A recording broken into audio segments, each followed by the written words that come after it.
Kevan Gosper was my longest standing close friend on the IOC, and we were closing on 50 years of our friendship when he abruptly decided that there were matters upstairs that required his attention. We actually had first met in Montreal before the 1976 Olympics, when he was being considered for possible election as a member of the IOC.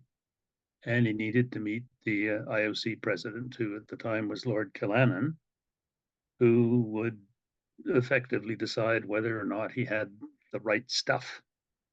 And clearly he did. And he was elected at the next IOC session in 1977 in Prague.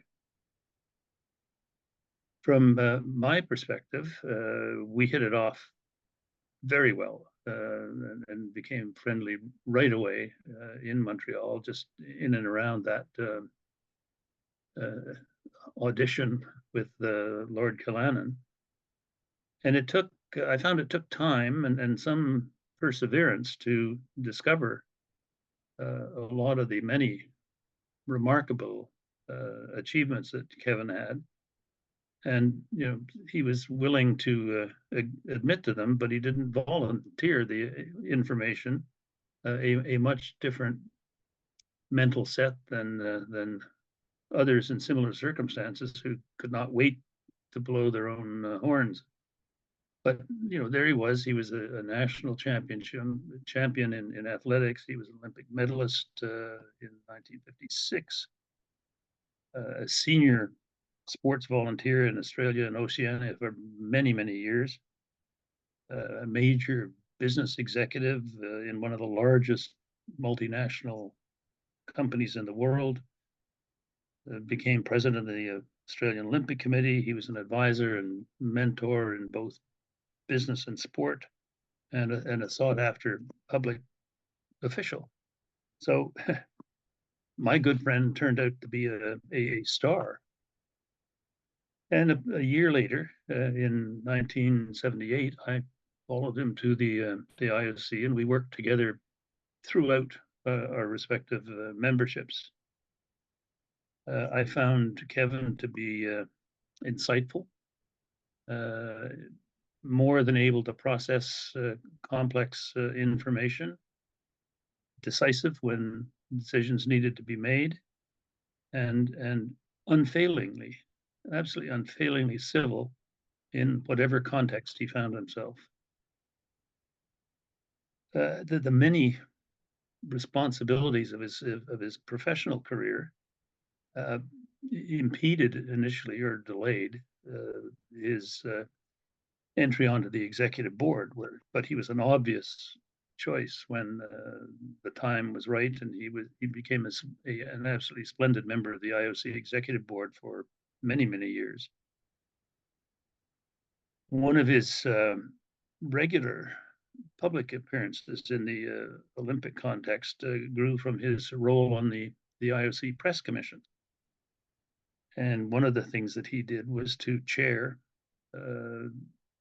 IOC press conferences, which can sometimes, depending on the issues that are then current, can be somewhat unruly, but Kevan had the gravitas, the presence, and the personality to manage the occasions, and ensuring that the media asked questions as opposed to making statements.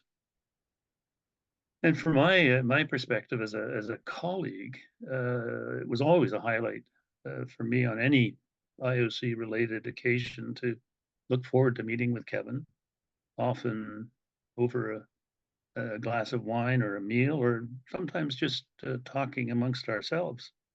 And we found that we were sort of, in quotation marks, always together, frankly, to the point where Samaranch often mistook one of us for the other, despite the difference in hair foliage.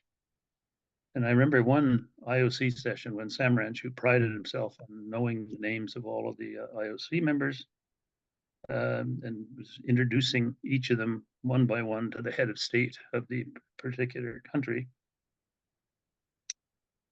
And he got to me as part of this introduction to the head of state, and he just froze. He was sort of speechless. So I introduced myself to the head of state, saying I was Richard Pound from Canada and so forth. And after the protocol portion of the event was finished, Kevan came over and asked, "How did Sam Ranch introduce you?" And I told him what had happened, and Kevan said, "Well, when Sam Ranch introduced him, he introduced him as Mr. Pound from Australia." So sic transit, Gloria Mundi, and so forth.